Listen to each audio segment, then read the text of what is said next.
Ok. Donc la formation d'aujourd'hui va porter sur la gestion des imports et des exports sous SolidWorks. Donc je me présente, je suis Mathieu Dauteur, je suis technicien au support. Donc si vous appelez support, vous risquez de tomber sur moi ou un de mes collègues. La formation d'aujourd'hui, elle va se dérouler en plusieurs parties. Donc, tout d'abord, je vais vous présenter les différents formats en apport, en export, lesquels privilégier. Donc je vais les détailler, je vais en détailler une grande partie. Deuxième partie, options d'import, d'export. Donc comment paramétrer son SolidWorks pour effectuer des bons imports, pour réussir à modéliser les pièces souhaitées. Ensuite, que privilégier point de vue matériel. Donc on va voir un peu, on va pas voir en détail quel type de poste il faudrait préconiser, mais savoir ce que demande SolidWorks pour faire des imports ou des exports. Troisième partie, traiter les fichiers dans SolidWorks, donc c'est-à-dire modifier les fichiers, réparer des fichiers si l'importation a mal été conçue. Et dernière partie, dans quel cas utiliser justement ces réparations ou ces modifications. Et aussi simplifier l'arborescence d'une pièce si jamais elle est trop compliquée lors de cet import. Donc les formats d'import. Alors les principaux formats CAO utilisés dans les différents logiciels de conception, on retrouve le STEP, donc le STEP 203 et le STEP 214.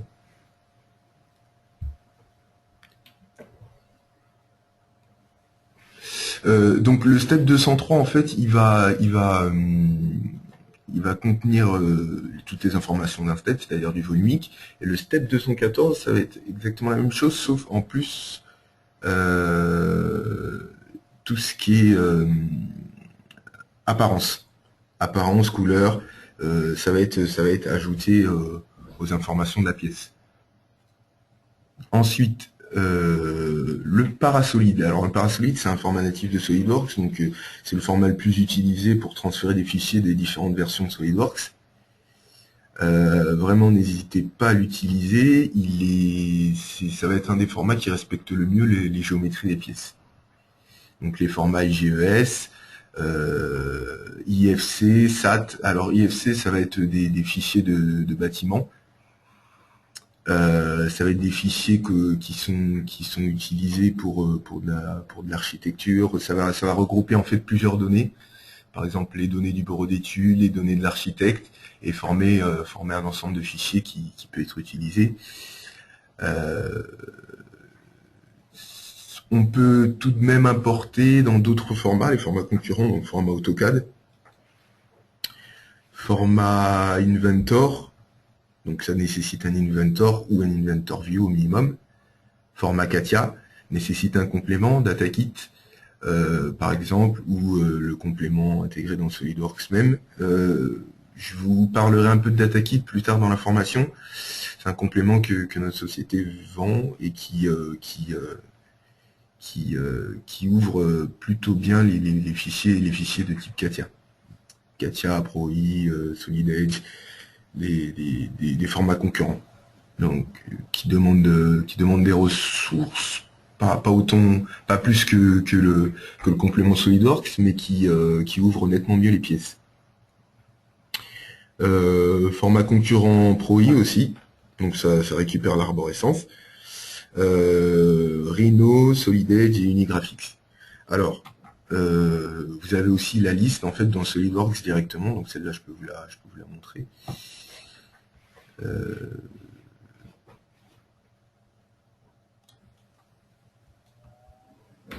Alors.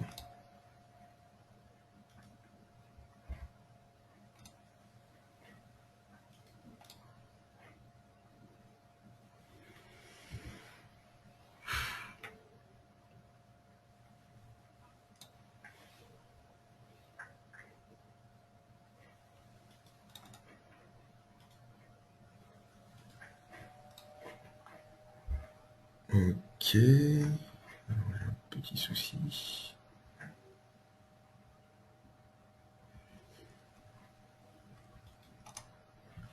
Ok. On va y arriver. Voilà.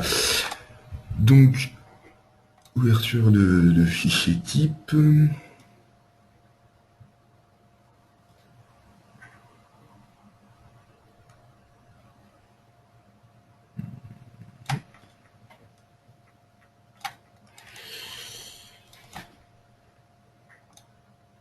Hop. Donc un fichier SolidWorks typique. Donc si jamais vous avez des questions, je vous invite à les écrire dans la rubrique questions et j'y répondrai à la fin de la formation. Donc n'hésitez pas à marquer vos questions. Donc fichier typique SolidWorks pour accéder à la liste des extensions possibles, vous faites enregistrer sous tout simplement et là vous avez la liste des extensions possibles. Donc comme je vous parlais, Parasolid, très utilisé, et ensuite Step 203, Step 214 avec les apparences. Donc ça c'était pour la liste.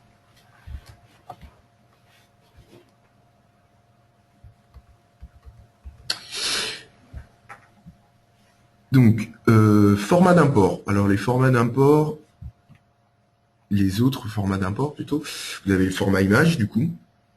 Donc vous pouvez très bien insérer des images pour travailler dessus, effectuer des calques d'esquisse, si vous voulez faire de la représentation précise.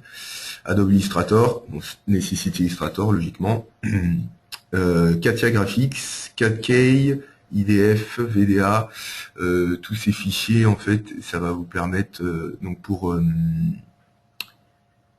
4K, ça nécessite des fichiers 4K logiquement. VDA, ça va être tout ce qui va être circuit. IDF, ça va être tout ce qui va être circuit carte de circuit en fait. Donc les fichiers IDF, ils se décomposent en deux parties, le fichier pièce et le fichier bibliothèque. Et donc SolidWorks parvient à bien restituer le fichier. Dans SolidWorks, sur la version premium, on a un complément qui s'appelle Scan to 3D, qui permet de récupérer des volumes ou des esquisses linéaires en fait, en partir de fichiers de nuages de points ou de fichiers STL ou de ce type en fait. Donc ça c'est le complément Scan to 3D qui fonctionne bien. Et dernière partie, CircuitWorks, qui permet de, comme je l'ai expliqué, de récupérer les fichiers IDF, ProStep et autres. Alors, pour ce qui est des formats d'export, alors les principaux formats CAO, toujours les mêmes, STEP, Parasolid, IGS, SAT, IFC. Les formats concurrents, là, sont un peu plus restreints, AutoCAD, ProI, Unigraphique. Faut savoir que pour tout ce qui est format d'export, il faudra bien modifier ces modèles, enfin bien définir ces modèles pour que les logiciels qui ouvriront ces fichiers n'aient pas de souci d'unité, de taille ou de choses comme ça. Format d'export, format 2D aussi, donc image toujours, PDF, Adobe Illustrator, Adobe Photoshop et format 3D, donc STL c'est nuage de points, CGR, VDA Universal 3D, format universal en fait 3D ils essaient de créer un format unique, et bien sûr Hydrowing. Donc comme je vous parlais, le petit complément, en fait ce complément il va se présenter sous l'apparence d'un plugin en fait. Donc vous allez télécharger, ajouter un fichier de licence et ça vous permettra d'importer des fichiers de Katia. J'ai pas de datakit à vous montrer malheureusement. Dans le lien de la vidéo, j'ajouterai peut-être une démonstration de ce complément, DataKit. Donc comme vous voyez, ça permet d'ouvrir des fichiers KTA, Inventor, ProI, Solid Edge, tous ces logiciels de CRO. En export, c'est du CATIA V4 3D ou CATIA V5 3D. Donc ce complément en fait, il est plus rapide que SolidWorks en natif, logiquement. Et il demande un peu moins de ressources. Et bien sûr, le rendu au final est nettement mieux. Alors, que privilégier? Alors pour SolidWorks, comme je vous l'ai expliqué, toujours privilégier le Parasolid. Le Parasolid, il faut savoir que sur SolidWorks, les fichiers de version future ne peuvent pas être lus sur les fichiers, sur les SolidWorks antérieurs. Donc à 2013, ne peut pas ouvrir des fichiers de 2015. À part si ces fichiers sont envoyés en Parasolid. Parasolid, ça implique de transformer les pièces en corps importés. Donc les géométries sont respectées vu que c'est un fichier natif SolidWorks. Il n'a pas de souci à restituer les corps importés. Juste, vous perdez du coup l'arbre de création. Petit bémol, vous perdez l'arbre de création. Après, vous avez toujours la possibilité d'utiliser la reconnaissance des fonctions, ce que je déconseille, parce que SolidWorks n'aura pas la même méthodologie de conception que vous. Donc je pense que c'est pas réellement intéressant. Je reviendrai sur tout ce qui est modification un peu plus tard. Sinon, en général, pour du coup exporter des fichiers, on vous conseille le STEP, qui est un format universel et qui est utilisé par beaucoup de logiciels de conception, IGES, et les formats à éviter, du coup STL, nuage de points et autres formats de maillage en fait, qui auront plus de mal à être restitués correctement sur les autres logiciels de CRO.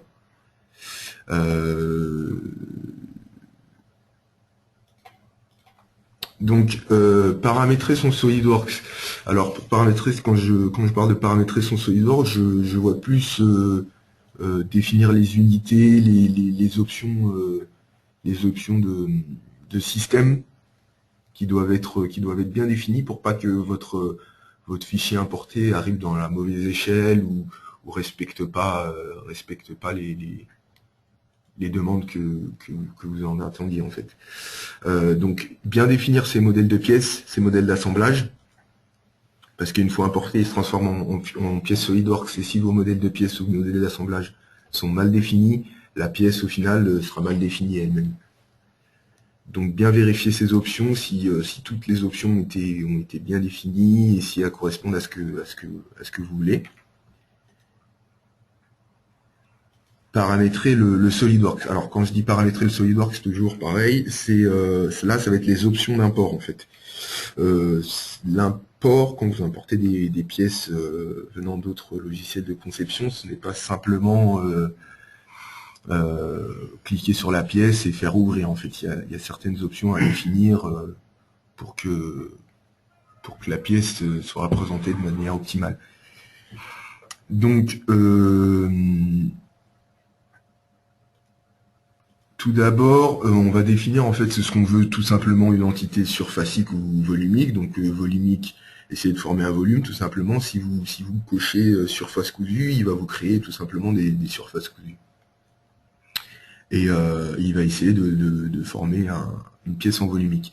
Alors projection BREP, en fait, c'est un type de conception. La définition, ça va être de partir en fait des arêtes pour générer des volumes. On vous conseille de le cocher. Ça crée des volumes et des surfaces importées de meilleure qualité.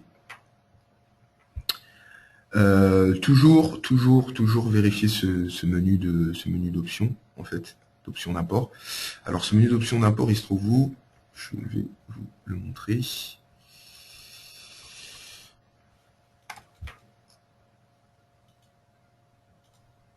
Donc Ouvrir. On va chercher un fichier... Bon, bah, du coup, on va enregistrer un fichier en parasolide, par exemple. Alors, donc là, je viens chercher parasolide.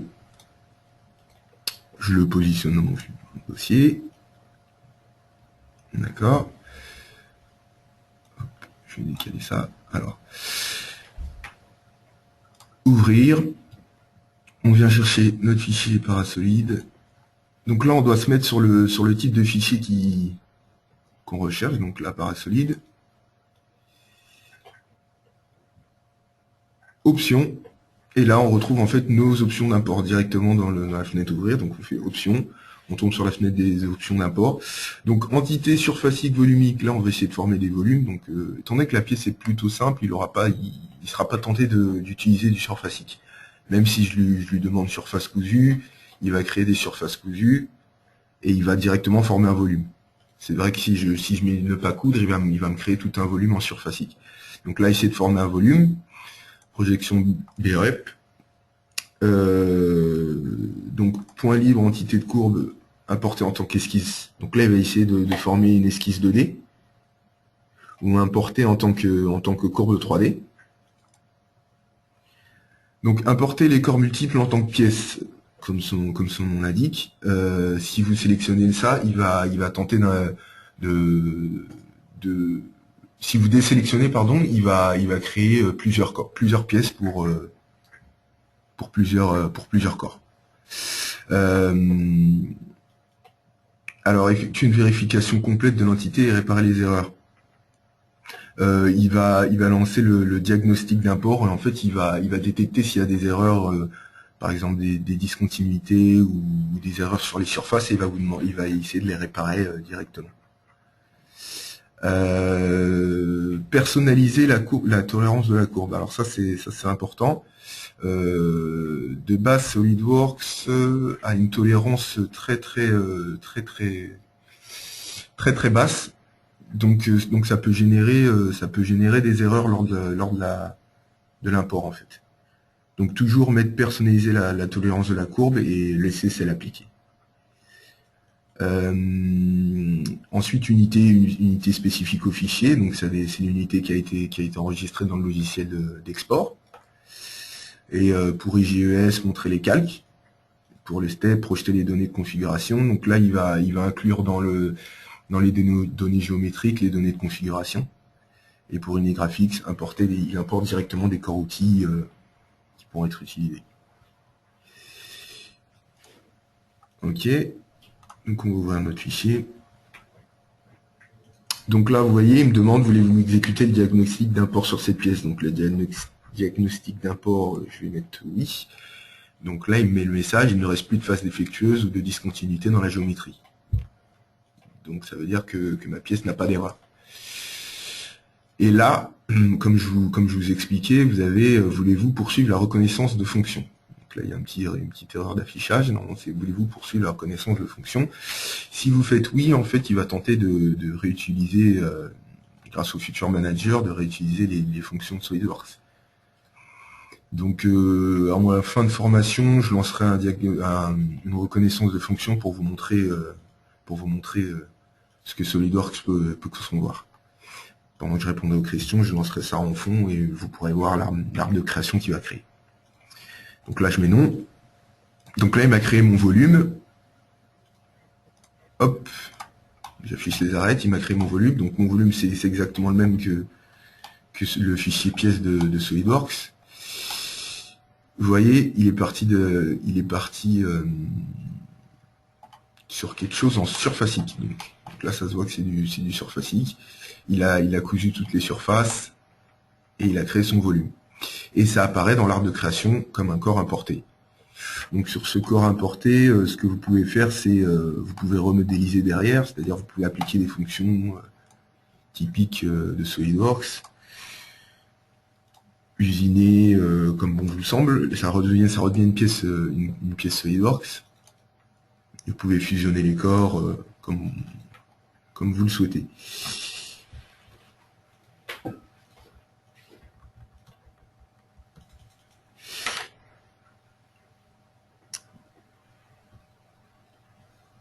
Alors, point de vue matériel. Donc, privilégier la fréquence du processeur, ça c'est important.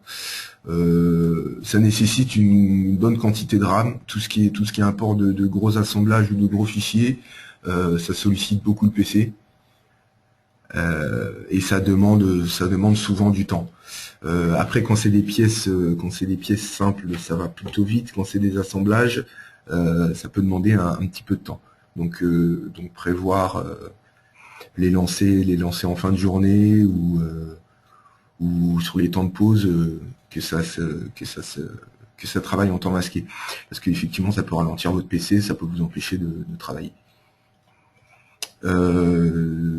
Tout ce qui est gestion de utilisation de RAM, le complément data kit réduit grandement ce temps de construction en fait.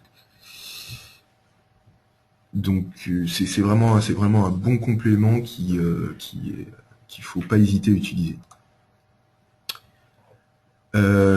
Comment réparer les fichiers? Alors je vous ai déjà montré le diagnostic d'import, donc s'il y a des faces défectueuses ou des choses comme ça, là il va être utile.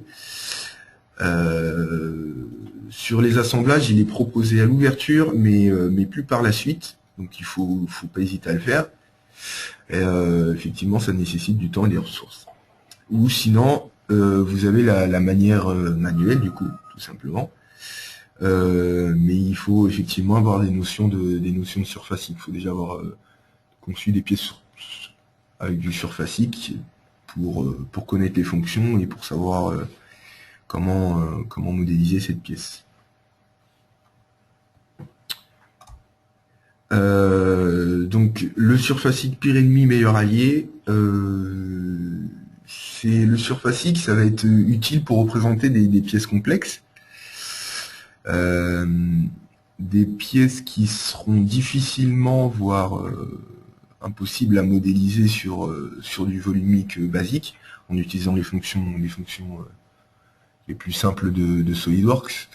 Cela dit, le surfacique est très capricieux, c'est-à-dire que si on veut créer un corps volumique à partir de surfacique, il faut qu'il n'y ait aucune surface ouverte. Alors, comment trouver les surfaces ouvertes? C'est les surfaces avec des arêtes bleues. Alors, je vais vous montrer. Donc corps ouvert. Là, je vais vous montrer le corps ouvert, par exemple.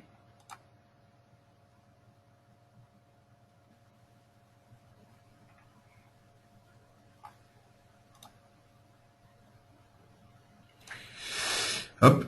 Donc là, comme vous le voyez, cette surface, par exemple, elle n'a pas été cousue, elle est ouverte. C'est cette surface d'ailleurs. Et vous voyez, les arêtes sont bleues. Donc ça veut dire qu'il va y avoir un espacement ou quelque chose. Donc typiquement, là, par exemple, il n'y a carrément pas de surface en fait. Donc c'est normal qu'elle apparaisse en bleu. Cette surface est ouverte. Et donc, quand vous avez ces surfaces, il peut pas, logiquement, il ne peut pas créer de volume. Tant que les surfaces sont ouvertes, il ne peut pas créer de volume. Donc, je vais fermer ce fichier. Je vais vous montrer le fichier. Hop.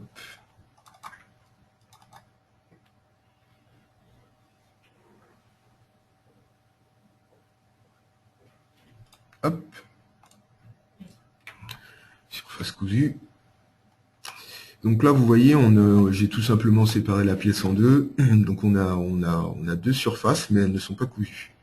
Donc ça va apparaître comme surface importée. Donc c'est une surface à l'intérieur, c'est cette surface. Deuxième surface importée, le demi-cylindre. Troisième surface importée, l'autre moitié du cylindre. Et donc, je vais me retrouver dans l'onglet surface. Et cette icône, cette fonction surface cousue, donc vous voyez, combine deux ou plusieurs surfaces adjacentes qui ne s'entrecroisent pas en une seule. Donc quand vous sélectionnez ça, vous avez cette case, essayez de former un volume. Donc quand vous la cochez, logiquement, essayez de former un volume, fusionner les entités, là, c'est pas nécessaire. Et là, vous avez la tolérance de contrôle des discontinuités, en fait. Donc, il va aller chercher les surfaces à 0,025 mm pour essayer de former un volume. Donc, vous pouvez l'augmenter, mais après, ça risque de modifier la géométrie de votre pièce, logiquement. Et donc, quand on valide cette surface cousue, les arêtes bleues disparaissent. Ce qui était en volumique. Donc, je vais faire un petit CTRL Z, je vais vous montrer la pièce.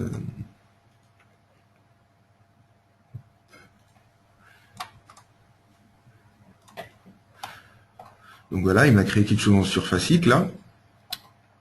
Donc si maintenant, donc ça c'est la pièce en surfacique. Si maintenant je viens appliquer ma surface cousue et que je viens chercher mes 3 surfaces importées, essayer de former un volume, je valide, je en coupe. Là on a bel et bien un volume.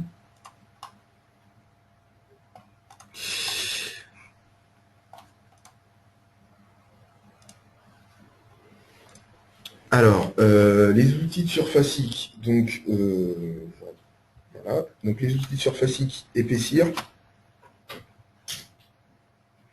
Ici, donc ça je vais la supprimer, ma surface cousue. Hop. Donc épaissir, même principe, vous sélectionnez la face, vous épaississez, tout simplement. Là, étant donné que la surface, ça représente toute la moitié du cylindre, il va épaissir toutes les faces qui détecte. Donc effectivement, ça fait un volume incorrecteur. D'où la fonction surface cousue et d'où la particularité du surfacique où il faut obligatoirement une surface totalement fermée. Surface cousue, comme je vous ai montré, et donc du coup, si ces deux outils ne fonctionnent pas, c'est que vous avez des arêtes bleues. Et les arêtes bleues, il faut obligatoirement les coudre pour essayer de former un volume.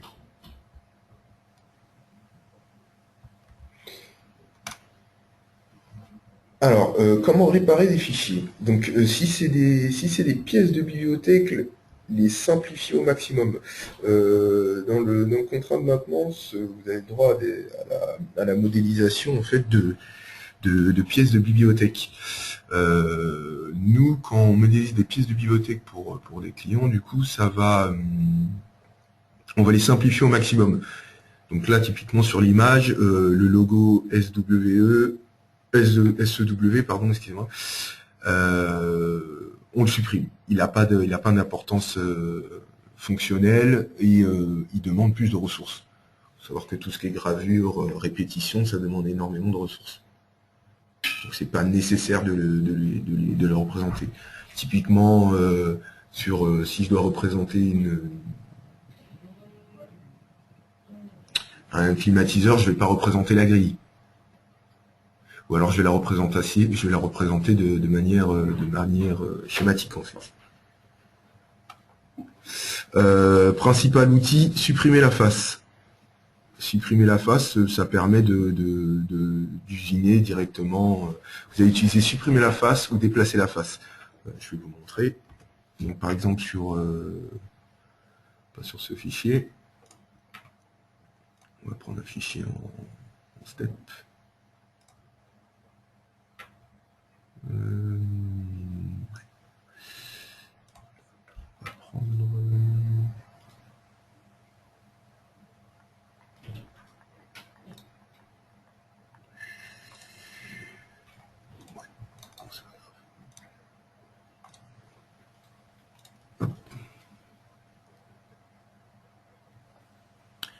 Diagnostic d'import, toujours. Donc là, vous voyez, par exemple, face défectueuse.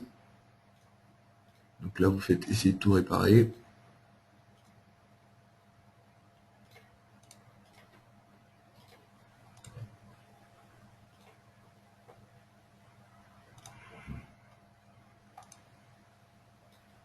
Donc apparemment, il a trouvé des phases défectueuses. Donc, quand vous cliquez en fait sur phase défectueuse, il vous la montre dans la vue graphique. Donc là, pour lui, il y a des défauts. Je vais pas trop m'attarder.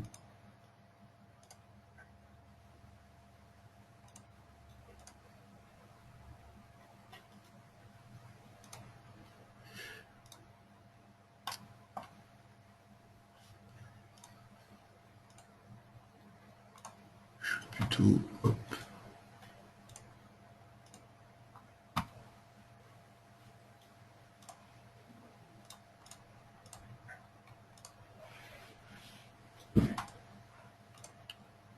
Hop, voilà.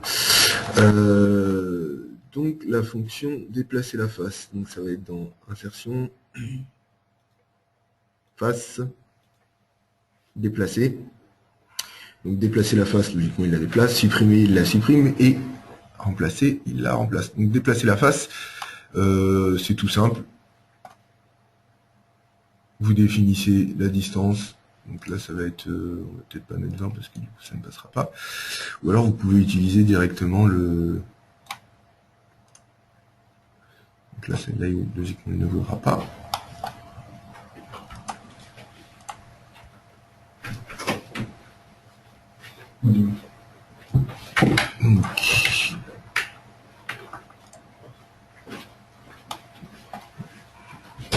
Donc là, vous allez translater, décaler, faire pivoter, ça reste toujours les mêmes options.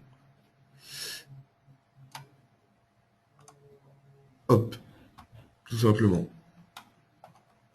Donc en général, dans les corps importés, on veut utiliser des fonctions où on déplace directement les faces, étant donné que souvent il essaye de créer du surfacique ou du...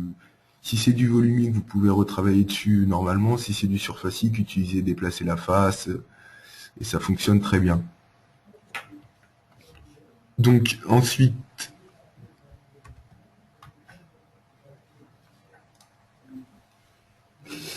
FeatureWorks, donc quel cas l'utiliser, donc là on parle bien de la reconnaissance des fonctions. Pour la récupération d'une bibliothèque de CAO venant d'un autre logiciel. Si vous récupérez une bibliothèque de CAO, il ne faut pas tout reconnaître d'un coup parce que vous n'êtes pas sûr du résultat en fait. Faites des tests. Effectivement, ça demande du temps. La modélisation ne sera peut-être pas comme vous le désirez, mais effectivement, vous partez sur un arbre de création, donc c'est quelque chose de bénéfique en fait. Après, pour tout ce qui est fonction avancée, utilisez le mode interactif où vous définissez vous-même le type de fonction à rechercher. Vous voyez un type d'usinage, vous savez quel type de fonction c'est, mais ça fait pas partie des fonctions standards utilisées par la reconnaissance des fonctions. Définissez-le vous-même, du coup, avec le mode interactif.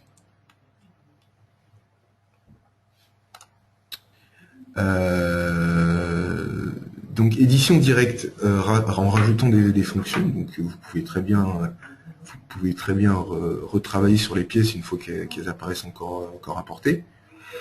Comme je vous l'ai montré, vous pouvez faire des usinages, des enlèvements de matière, des balayages, tout ce que vous voulez, décaler les entités, récupérer des traits, des lignes.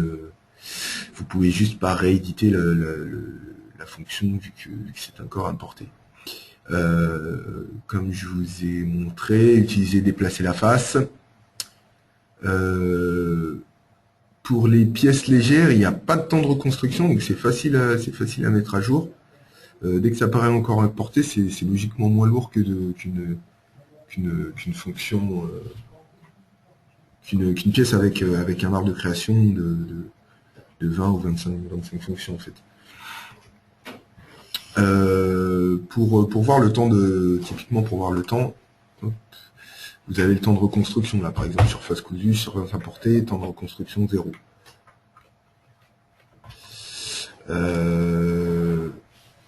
Pareil pour les corps importés. Là j'ai pris surface importée, mais les corps importés, il n'y a pas de temps de reconstruction, il l'ouvre directement. Donc logiquement vos pièces s'ouvrent plus facilement.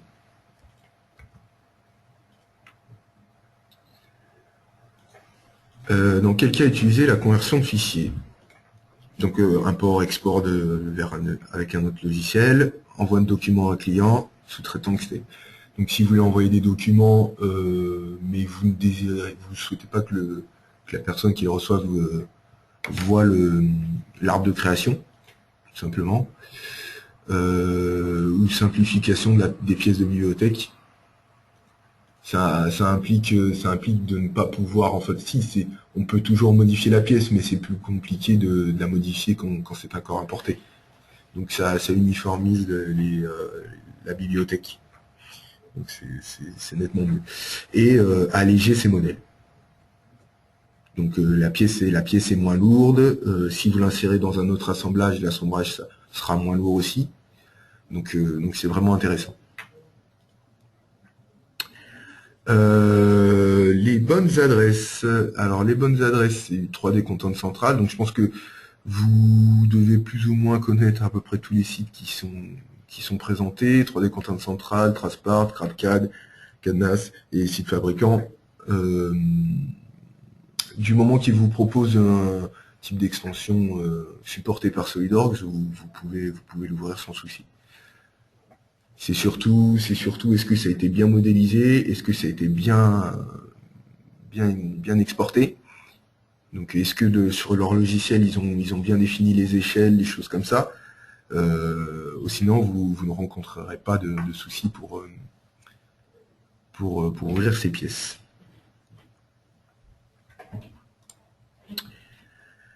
Voilà, donc est-ce que vous avez des questions par rapport à la formation?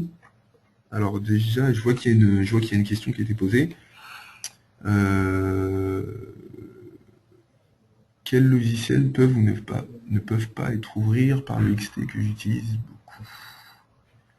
Qu'est-ce que vous utilisez particulièrement?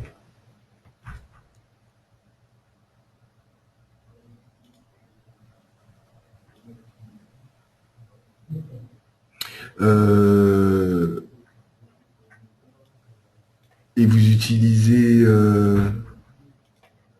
c'est quoi comme type de fichier? C'est des assemblages, des pièces, c'est des...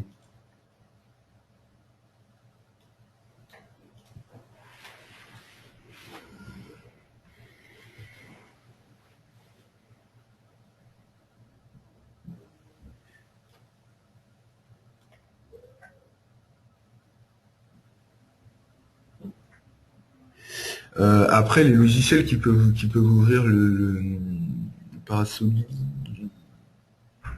j'ai pas la liste, mais faut savoir que le Parasolid, en fait, ça va être surtout utilisé pour SolidWorks. Après, si vous voulez envoyer des fichiers vers d'autres logiciels, je vous conseille le step. Après, tout ce qui reste SolidWorks, utilisez le Parasolid.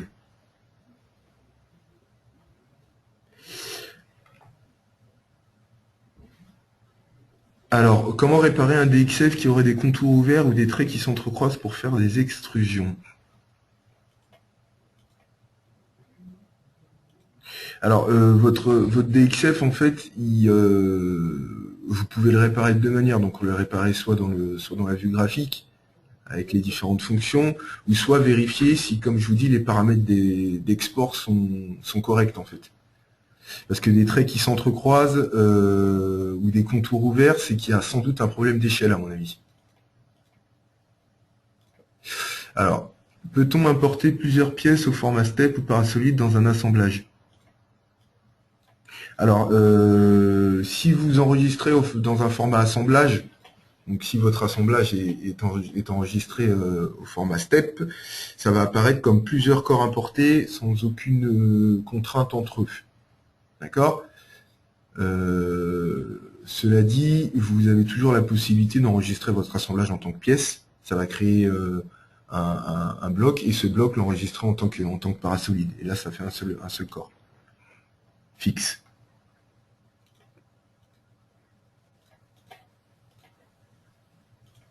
Alors, pour Scan to 3D, effectivement, on peut importer des nuages de points avec les fichiers STL, par exemple. Donc les fichiers STL, ça va être des fichiers de données d'imprimante, de données de scanner, pardon, qui sont retransmis dans SolidWorks sous la forme de nuages de points ou d'esquisses 3D.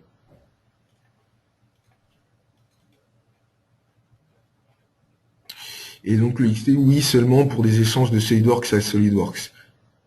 Enfin, je vous conseille. Après, il y a sans doute certains logiciels qui le gèrent, mais vraiment, ça a été conçu pour les échanges entre les différentes versions de SolidWorks. Après, il y a il y a beaucoup de logiciels qui utilisent du Parasolid, mais pour uniformiser les échanges, je vous conseille d'utiliser du STEP.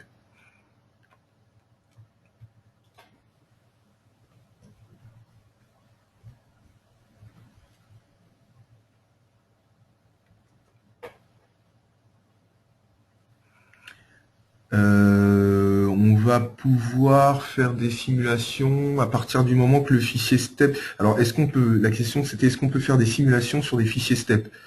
Il faut en fait convertir ce fichier STEP en volumique. Donc, s'il apparaît bel et bien en volumique sans surfacique, effectivement, dans SolidWorks, vous allez pouvoir faire des simulations dessus. Il faut être sûr que la géométrie est bien respectée. Surtout que la pièce respecte bien les bonnes dimensions. Alors, y a-t-il une différence de taille entre le STEP 203 et le STEP 214? Logiquement, oui, étant donné que le STEP 214 a en plus les données d'apparence, mais c'est pas quelque chose d'énorme. D'autant plus que vous pouvez très bien faire du STEP 214 même si vous n'avez pas appliqué d'apparence.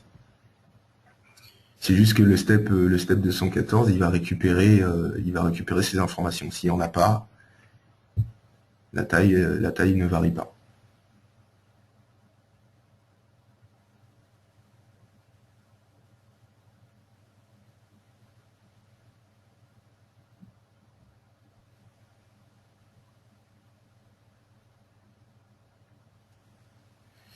Est-ce que vous avez d'autres questions?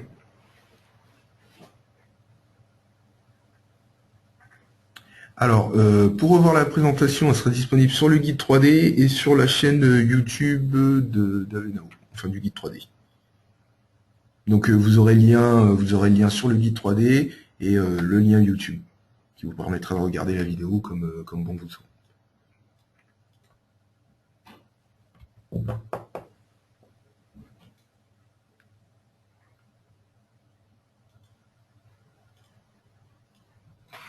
Est-ce que vous avez d'autres questions?